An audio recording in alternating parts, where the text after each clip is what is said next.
Gracias.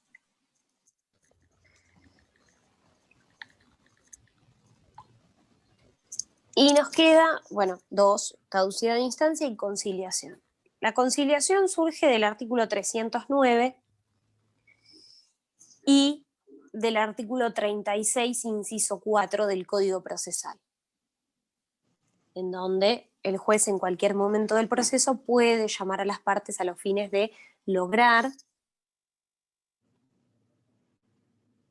una conciliación, la cual no orienta a la solución de común acuerdo de ese conflicto. ¿Qué diferencias tiene con la transacción? Primero que todo, que es trilateral, es decir, que siempre supone la iniciativa y la intervención del juez en la celebración de ese acto. Y otra cuestión fundamental que lo diferencia de la transacción es que puede versar sobre todo tipo de derechos, es decir, disponibles o indisponibles. ¿Por qué? Porque interviene el juez. Y si se Exacto. supone que va a violarse alguna cuestión de orden público, el juez lo va a subsanar. Exactamente. Como el juez forma parte de la celebración de ese acto, se entiende que al momento de llegar a un acuerdo, el juez está velando por la buena composición de los derechos, no importa de qué naturaleza sean los mismos. Profe, la transacción también se puede realizar en cualquier etapa del proceso, ¿no? Sí, exactamente. Hasta, siempre tengan en cuenta eso, hasta el llamamiento de autos para sentencia o que quede la causa para su conclusión. Lo mismo la conciliación. Lo mismo el allanamiento. Lo mismo el desistimiento, ¿sí? Y muy bien, una vez que tenemos un acuerdo celebrado a través de una conciliación, ¿qué es lo que tiene que hacer el juez para que ese acuerdo tenga eficacia? Homologar. Exactamente, lo tiene que homologar y una vez que quede firme, igual que en la transacción, adquiere la calidad de cosa juzgada en sentido material. Por ende, no se podrá plantear en un proceso posterior un juicio con las mismas características.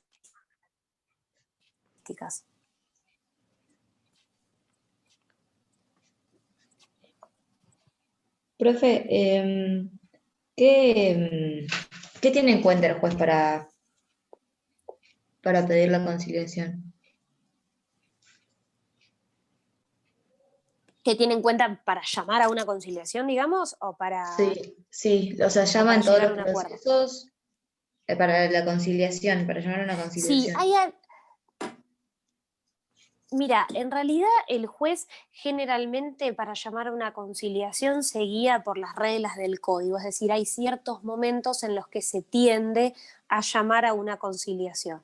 Generalmente sucede en los procesos de familia, en donde previo a directamente existir una contienda, es decir, cuando se da traslado a la otra parte de la demanda, previo a eso se lo llama a una audiencia a ver si se puede acordar, ¿sí? Por el tema de, o sea, influye lo que es la naturaleza de los derechos en juego. Y en los procesos civiles ahora, con lo que es la Justicia 2020, se llama a una audiencia en donde la primera parte es a los fines conciliatorios y después la conocida apertura a prueba. Ahora lo que se hace con la Justicia 2020 es, en vez de que la apertura a prueba se dé por escrito mediante una resolución judicial, se llama a una audiencia para proceder a la misma. Esa audiencia, antes de que sea de apertura a prueba, es a los fines conciliatorios. Lo mismo que la audiencia que se da a su finalización, que es la conocida en los juicios laborales, ¿sí? La audiencia de vista de causa, que es en donde se manifiestan los testigos o está la absolución de posiciones. Supongo que prueba vieron, más o menos. Esto se los mencionaron. Sí, vimos todo y lo vimos que un es video las nuevas también. audiencias. Sí, Ah, vimos bueno, en una ese momento también audiencia previo. en Justicia 2020. Bueno, perfecto. En esa audiencia en donde están los testigos y la confesional, antes de pasar a esa instancia, también hay una instancia conciliatoria. Y, Independientemente, sí. o sea, el juez pide esta conciliación y ¿cómo sigue? O sea, las partes tienen que ofrecer, o ¿cómo es? No, no entiendo. ¿Cómo se hace la conciliación? Claro, vos vas con un ofrecimiento.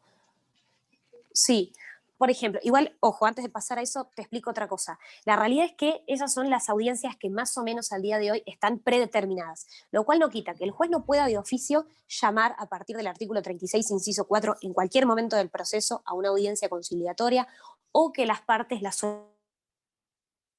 soliciten, ¿sí? En cualquier Ah, momento. perfecto. Ahora, ¿cómo sucede? Es decir, ¿cómo se lleva a cabo? Van las partes, sea porque se las convocó de oficio o lo solicitó alguna de las partes, y van con algún ofrecimiento o alguna pretensión. No, que quede caducidad para la próxima, no hay problema. Anda tranquila. Eh, entonces, viene el actor, o generalmente el demandado, y va a decir, bueno, yo puedo ofrecer tanta cantidad de plata o puedo ofrecer cierta parte de esta pretensión o el cumplimiento, pero en tanto tiempo, en tantas cuotas, y plantea cuál es ese ofrecimiento. Y después el actor va a decir, bueno, en realidad yo puedo llegar hasta tanto o estirarlo hasta tanto o aceptar tanta cantidad de plata, ¿sí? Y ahí empieza todo lo que es, no, un forcejeo, ¿no?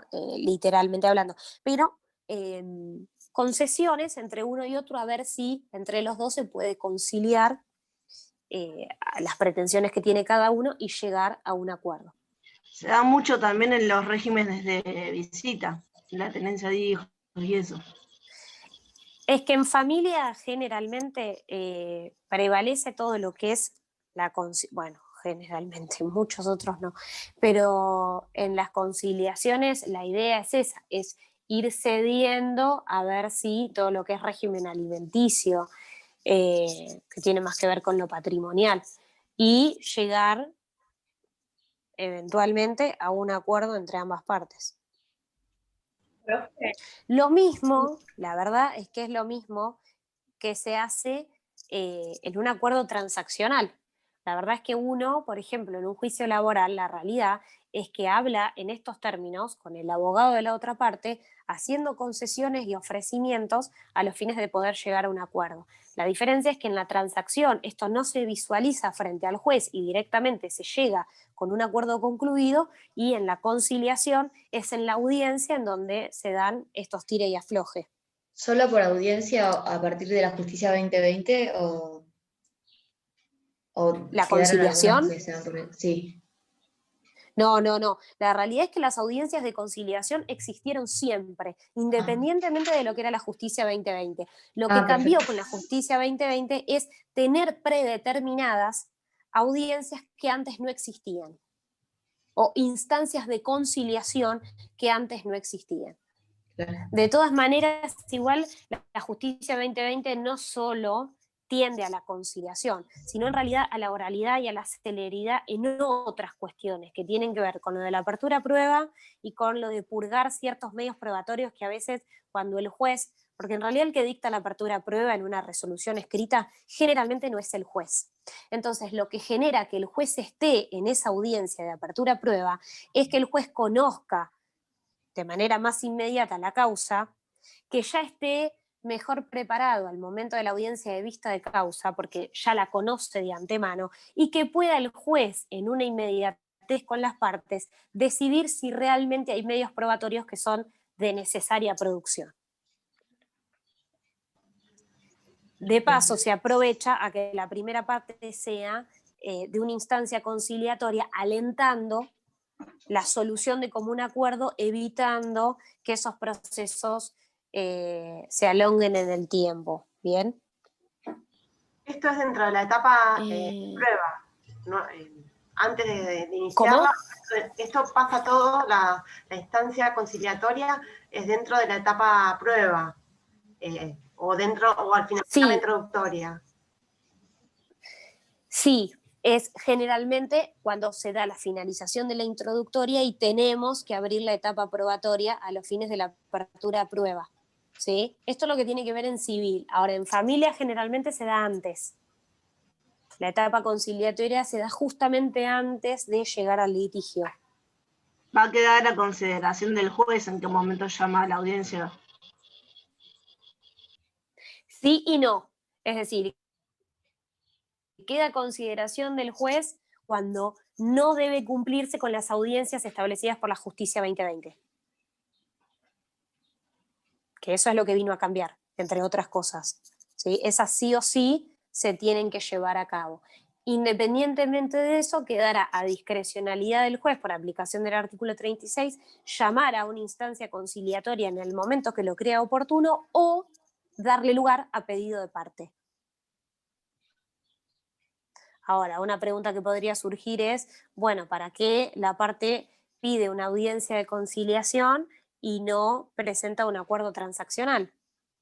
Porque sería más fácil. Bueno, a veces se pone muy difícil llegar a un acuerdo con la otra parte o la otra parte está muy subida en lo que pretende, entonces si yo hago una audiencia de conciliación, tal vez logro bajarle un poco más la pretensión al otro, ¿sí? O la expectativa, con el juez en el medio que trata de conciliar un poco más entre las pretensiones de ambos. ¿Bien?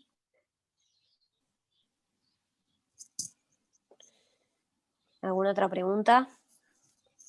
¿Algún material o solo estudiamos del código? No, más que material, yo generalmente en esta parte le subo, sentencia homologatoria ya le subí, pero les puedo subir un acuerdo transaccional o una homologatoria respecto de alguna audiencia de conciliación, algo para que vean, o el pedido de desistimiento, ¿sí? Para que ustedes vean cómo se manifiesta en la práctica todo este tipo de modos anormales, ¿sí? A veces se pone un poco teórico y cuesta bajarlo y la idea es que ustedes puedan tener un poco más de, nada, de cómo son las cosas en un proceso. Profe, Bueno, no, ¿en la sí, conciliación presentan un escrito las partes o como interviene el juez directamente no, se hace en el momento?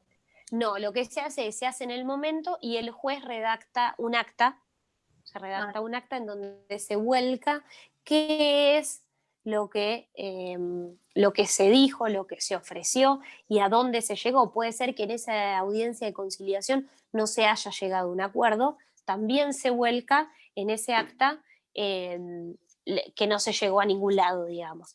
Después de ese acta, es decir, eso no es suficiente, sino que en ese acta queda constancia de qué es todo lo que se trabajó en la audiencia de conciliación.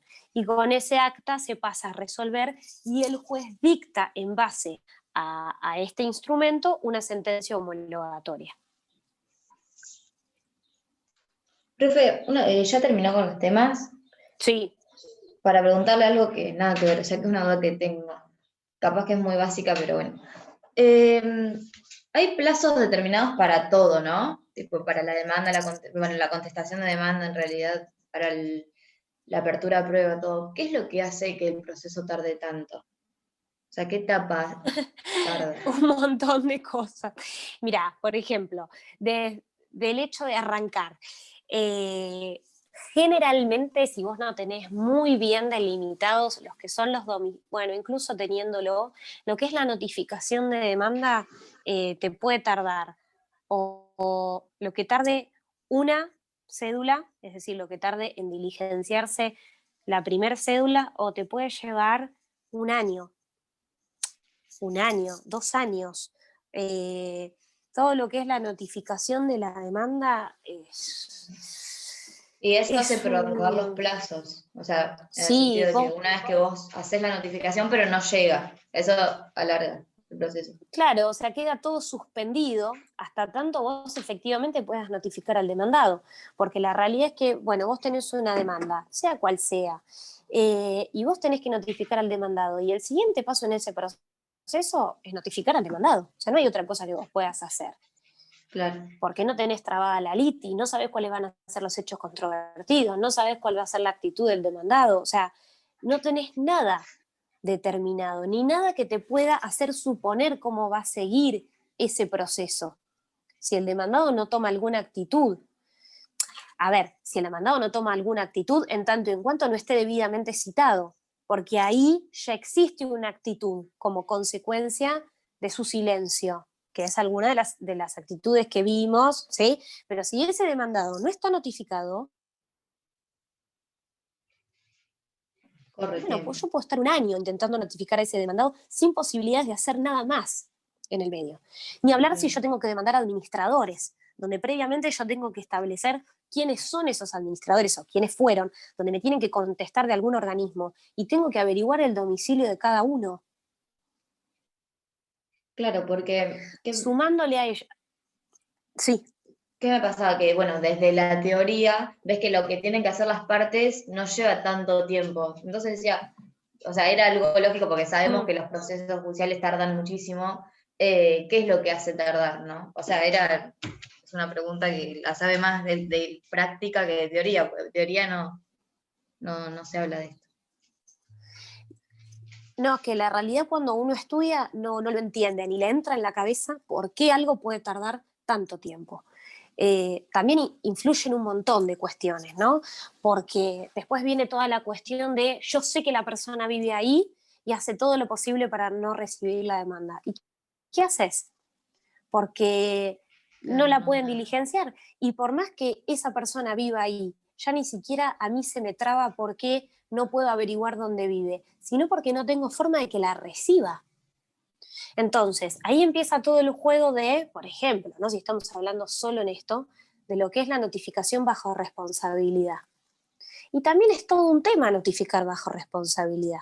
Primero porque no es tan fácil que te lo den. Es decir, no es que, bueno, por aplicación del artículo tal del Código Procesal, solicito se notifique bajo responsabilidad. Bueno, antes que eso, yo tuve que haber notificado, tuvo que haber vuelto mal. Hay algunos que te piden que vos notifiques bajo las reglas simples 2 veces, lo cual ya tenés 2 o 3 meses de entrada. Después lo que es la notificación bajo responsabilidad, se hizo un proceso solo, porque la otra parte no va a venir. Entonces tampoco es que, también depende a qué quiero apuntar con ese proceso, porque si es un juicio de alimentos y el otro no tiene nada y yo lo notifico bajo responsabilidad, ¿de qué me sirve? Si en definitiva no voy a lograr mi objetivo. Entonces, también depende cuál es la estrategia que yo quiero utilizar y cuál es la pretensión, a ver si me sirve o no, ir por cierto lugar o utilizar ciertas herramientas que el código me da. Después siempre estoy con la posibilidad de que me declaren la nulidad de la notificación, aún hecha bajo responsabilidad, si me pueden probar que efectivamente esa persona no vivía ahí. Digamos que la forma en la que yo tengo de corroborar que esa persona vive ahí es a través de la Cámara Electoral o del Registro Nacional de las Personas que no son entidades que estén actualizadas, por ende siempre puede fallar. Entonces, ahí ya tenés un montón de cosas y estamos solamente en la etapa introductoria. Ni hablar en la etapa probatoria, que ahora se aceleró un montón, porque hay que decirlo, en donde juegan un montón de factores que tienen que ver con los oficios, en donde dependo siempre de las entidades. Vos me decís, bueno, sí, pero el 396 y el 397 me dice que pueden tardar 10 o 20 días según qué tipo de entidad sea. Sí, pero yo a veces tengo que mandar 3 reiteratorios para que me contesten, con lo cual sumale los 3 plazos de 20. Más que tengo un montón de juicios en trámite, por ende me tengo que acordar exacto al día 20 pedir el reiteratorio y que el juez tarda un par de días en habilitármelo, presentarlo a control y enviarlo. ¿Cuántos meses te lleva hacer todo eso? Con todas las entidades a las cuales liberás oficio. Ni hablar de un perito, al cual yo tengo que sortearlo, notificarlo, que efectivamente el perito se presente. O sea, podría estar una hora. Claro, sí. Son cosas pero que van prorrogando Sí, esos plazos. O sea que los sí. plazos están, pero se pueden prorrogar por un millón de cosas que pasan. Exactamente, o bueno, sí, que queden como suspendidos. Ni hablar que es cierto que con todo esto de la justicia 2020, incluso en lo civil, en lo laboral ya estaban más acelerados porque existía y sigue existiendo la audiencia de vista de causa, en donde vos más o menos tenés un término al cual tenés que llegar con todo hecho. En las civiles, como consecuencia de esto, se aceleró un montón, pero te queda los peritos, porque vos te apurás para diligenciar oficios, pero sí los peritos no depende de vos porque es él el que tiene que presentar un informe. Y por más de que lo llames por teléfono y le digas, mira, hay que presentarlo, y bueno, depende si el perito lo quiere presentar mañana o en los 10 días que todavía le quedan para Claro, a él no le afecta. presentarlo. Y estoy hablando de plazos que tienen por ley, es decir, a su favor. Entonces son muchas cosas que juegan en contra y que hace que los procesos, la verdad, se hagan muchas veces complicados. Por eso siempre está muy bueno tener en la cabeza la posibilidad de arreglar. Es decir, Claro. tener la cabeza dispuesta a llegar a un acuerdo para no estar 5 años litigando. Sobre todo también por una cuestión económica, porque la verdad es que vos lo que pediste, lo pediste. Y por más que pueda modificar en cuanto a los intereses, hace 3 años 70.000 pesos en cuanto a una indemnización de daños y perjuicios no significan lo mismo que hoy. Claro. Sí, es verdad. O Eh, sea, eso es el mayor problema de los procesos judiciales, sí, principalmente. exactamente. El tiempo que pasa. Bueno, no sé si alguien más tiene alguna consulta. La ley de honorarios que entra para los del Plan Mijo lo leemos por nuestra cuenta. ¿Sabés que no sé? Porque no sé a quién le corresponde dar ese tema. ¿Es Es de que una según plenaria, honorarios? el otro día yo le pregunté a Basso y me dijo que sí, Que sí que. que entraba para Sí, los es de que Plan entra. Viejo. Sí, que Sí, entra. sí. Pero no se da. Pero según cronograma no está estipulado para ningún docente, por eso tenía la duda. Como ya la No, clase... no, porque es un tema generalmente que se da en plenaria, por eso te pregunto.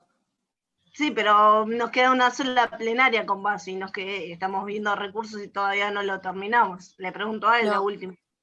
Sí, pero probablemente lo tengan que leer ustedes, pero estudienlo porque se Pero de toma. la ley, perdón que interrumpa, pero de la ley de honorarios, ¿qué suelen preguntar? Pacto de cuotalitis, lo que es el IUS, cómo se regulan los honorarios en procesos de tipo patrimonial, o sea, susceptible de apreciación pecuniaria. No es tampoco tan Hay una específico, clase pero de Camila Bustamante del mes pasado que cuatrimestre nos dio. anterior, No, o sea, de este cuatrimestre, pero para el parcial anterior. de Habló honorarios, sí, En esta parte del cuatrimestre después del parcial, ella dio lo que era todo actos procesales, que fueron 2 clases. no, pero no, ella para el dice en primer la parcial primera No, de parte. ella lo único que dio de honorarios fue cuando vimos mediación, cómo eran los vimos, honorarios, cómo se regulaban. vimos ley de honorarios porque en el parcial a mí me lo tomaron los honorarios del abogado y bueno, también... Pero por eso lo vimos en lo que es mediación. Una de las preguntas que era relacionada a lo de honorarios era en mediación, que era cómo se regulaban los honorarios. Si había acuerdo o si no había acuerdo y qué pasaba. y No ahí vimos está ley de honorarios en específico. si no me acuerdo, si no recuerdo mal, sí, yo lo había visto, que hablaba del IUS, cuánto valía, 1.870 pesos, creo, Sí. y que estaba establecido. Pero bueno, capaz estoy confundida.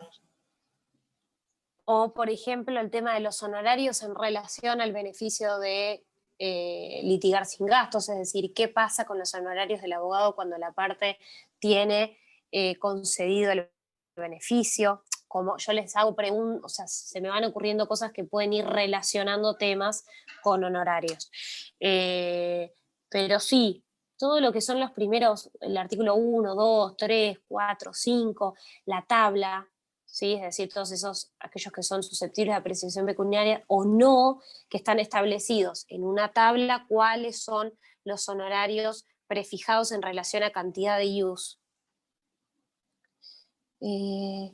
Sí, no, terminemos acá. Yo me quedo por si alguien tiene alguna duda, pero ya imagínense que somos 8. Así que, bueno, no los veo más yo, así que mucha suerte para el examen y cualquier duda me consulta. Josefina. Disculpa, una última Sí. pregunta. Sí. Para el examen van a empezar por lista como hacen siempre, ¿no? No sé. O sea, ¿se van a dividir la lista? ¿Cómo van a hacer? Por una cuestión organizativa. Sí, nos dividimos la lista, pero todos tienen que estar a la misma hora a dar el presente. Pero ¿cómo va a ser si va a ser por Zoom?